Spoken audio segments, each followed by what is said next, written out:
what we really need to do with these data centers, we need to educate their sales teams how to properly sell this. Okay. Because it's not obvious for like everyone on the marketplace, why should I store the data in Luxembourg?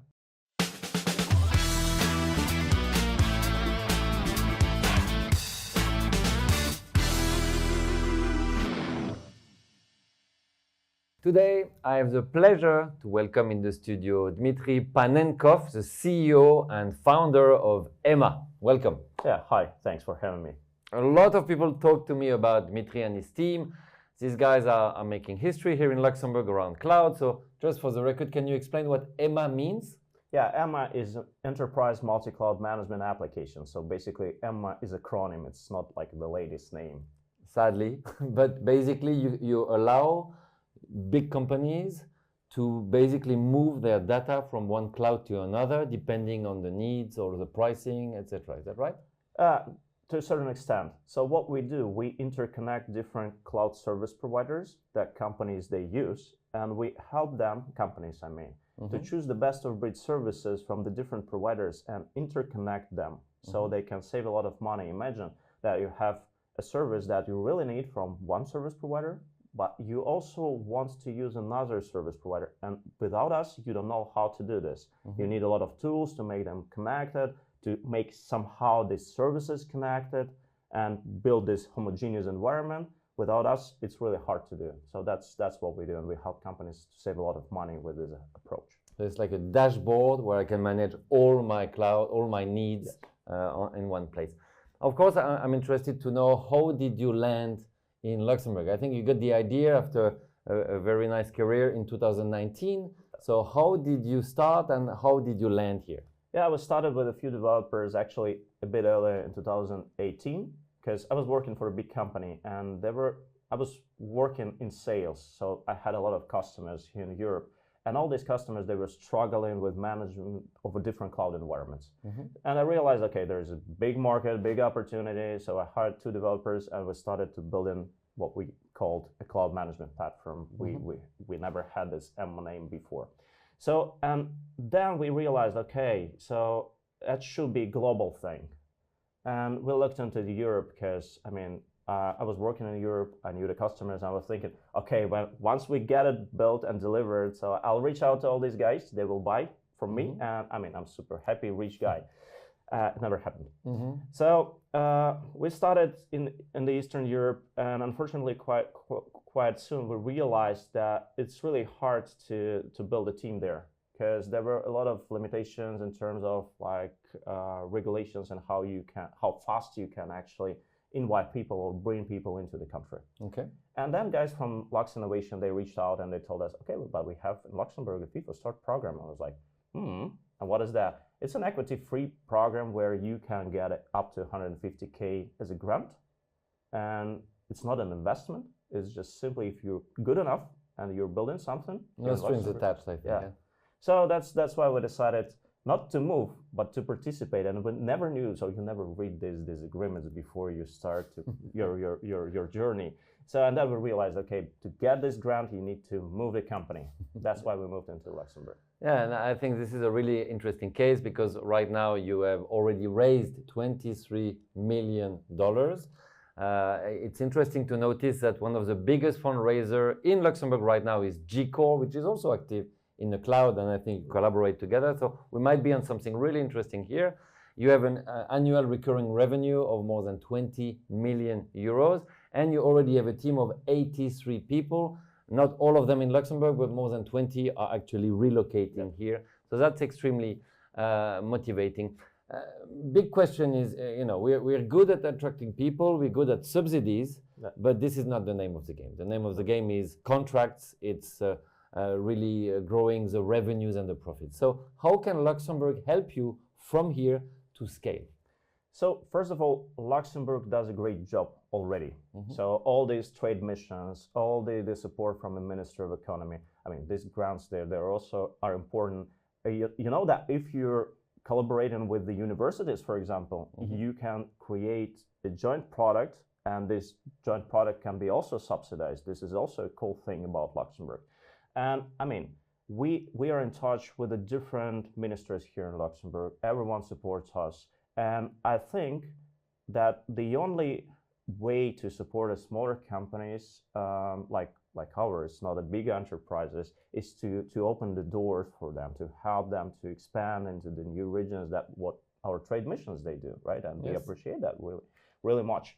And I think that first of all, we receive all the great support, and secondly, how this can be improved, the time to market, right? So you get faster responses, you get more, I would say, involvement from the authorities. I understand they're busy, there are a lot of companies like ours, but nevertheless, you want to get the answer immediately. You want to start doing things immediately because you're a smaller company. You don't have this privilege to wait like weeks, months, whatsoever. So faster, if we can do this faster, that will be great benefit. Yeah, and you mentioned trade missions all over the world. We've already been extremely good at that since the 50s, basically. What about local contracts? We have big companies like Cargolux, like Ferrero, Amazon, I'm not sure because they have their own cloud, but are you getting introduction to those local players to see if they would become a client? Yeah, that was one of the amazing things. When we started to work in Luxembourg, Ministry of Economy has introduced us to KPMG guys. And the KPMG guys, they were like really welcoming. They organized a workshop, so we got access to the entire KPMG network.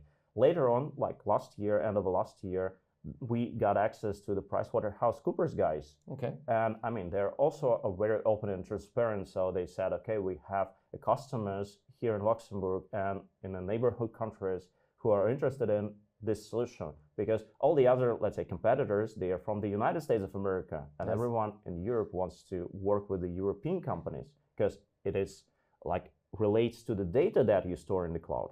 So that's why we got access to these bigger organizations. With Cargolux and Ferrero, it's a bit harder because nobody can just open the door for you and say, okay, this is a Cargolux, they can sell to these guys. So you need to convince them, and they are too busy, they are too big. But with the organizations like Amazon, because they are our partner and we are partner of Amazon, we work together. Right now, we're building something that would attract more customers from abroad to start using the Luxembourgish, let's say not a cloud, but the Luxembourgish environment of Amazon. So this neighborhood. Perfect. Maybe one word about the state of our infrastructure. You know, we invested a lot of money in our data centers. It was Jeannot Créquet at the time, the Minister of Economy. It was the end of 2008, 9, 10. Are we up to speed? Do we need to invest more in our data center? I think back in the days, we have invested a lot in these data centers.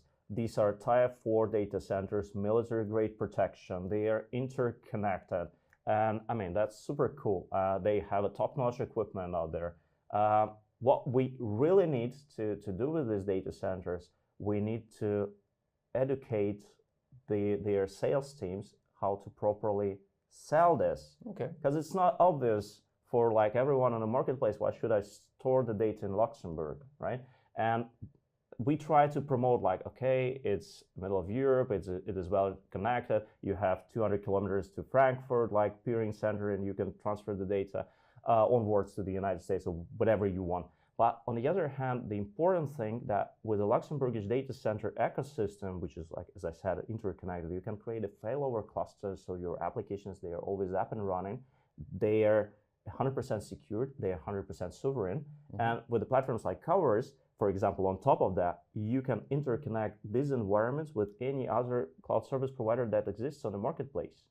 So that's important. And you can help resilience, I can imagine. We just saw that recently LuxTrust was under attack. It was just basic DDoS attack, but obviously very efficient because a lot of banks could not operate anymore. Is this something where a smart architecture could make LuxTrust more resilient? Yeah, of course. So for instance, if you deploy your application, no matter if it's LuxTrust or any other application, into the cluster, which is deployed on the different cloud service providers, and these different cloud service providers, they have their different tools to protect their application from the DDoS. So, I mean, you're on the safe side. If anything happens with one service provider, you have your data stored at the other service providers, and your application is up and running. You're on the safe side. I guess you're going to get a new client very soon. A last question, because I keep meeting people and hearing funny stories. You know, there's two things. It's always related to regulation. Okay. There is in finance this new dogma that the data should stay within Luxembourg. Is this feasible? Yes, it is. So we work with G-Core. You met recently. Yes. Yeah, we work with Post, their new division called DIP. We work with the Ministry of Economy. So the idea is to build the sovereign environment where you can really store the data in Luxembourg and still be user of different best-of-breed technologies that the other providers they offer you, but the data stores in Luxembourg. Okay, so it's not a myth. For me, it sounded counterintuitive. For me, the cloud is interconnected. So basically, trying to keep the data only here for me was like an illusion. I would rather have a super well-protected data wherever it is, but I'm glad to know it's feasible. A last thing, you know, I was in a public institution recently, and they're developing a new app, and they're going back to the data center in the garage or in the cellar. Does this make any sense? It makes. So when you look, so first of all, we think the hybrid approach is the right approach for the bigger organizations. Because when you look in a long run perspective, and so you realize that the cloud is more expensive than your on-premises servers. Wow. Yeah, I mean, if we take the time frame of like 7 years. Well, that's a big surprise. The idea of the cloud 20 years ago was less infrastructure and less hardware, so cheaper. Yes. But the thing is, with the hardware, it's also not that easy, because you always need to keep in mind that in case you have a burst in your traffic and your application, you need more equipment. You cannot scale easily. You cannot scale. So you normally always keep an overheads in the hardware, like an empty servers. Yes.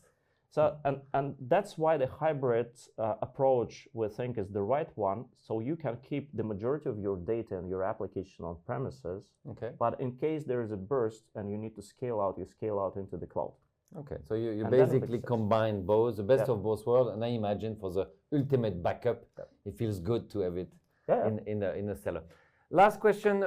Again, you're, I think, a very good ambassador of how Luxembourg can attract great teams to conquer the world. Which risks and opportunities do you identify from now? In Luxembourg. For Luxembourg and for EMA. So, I mean, for EMA, I hope we have already successfully passed this death valley of startups, because we are backed by the great companies, venture firms, and even our last investor, Smopfin from Belgium, they recently announced that the fund they were invested into us is backed by the European Investment Fund. So nice. I think, yeah, with these investments, we are more or less on the safe side. So for EMA, I don't see any constraints. However, if, I don't know, tomorrow, all the cloud service providers in the world, they decide, the bigger ones, they decide to create their own interconnected platform, then yeah, we are done, come on. So we can only deal with the smaller players then, and there are a lot of users of the bigger platforms, but this is a kind of theoretical risk. It's an unlikely scenario. If you look at the news today, it goes in the other direction. Everybody. With the Luxembourg, again, we're quite happy. We have recently expanded our office here in Luxembourg. So we're building the research and development center. We want to attract more talents into Luxembourg. We have a great support. So for example, recently we managed to get the residence permit for a guy within like 12 days. This is spectacular. Yeah, that's spectacular. Also a bank account? So look, with the bank accounts, it was even harder in 2021 for myself when I moved to Luxembourg. But today, again, we have a bank accounts here in Luxembourg, and the banks, they know our company. So they easily open the bank accounts for our employees.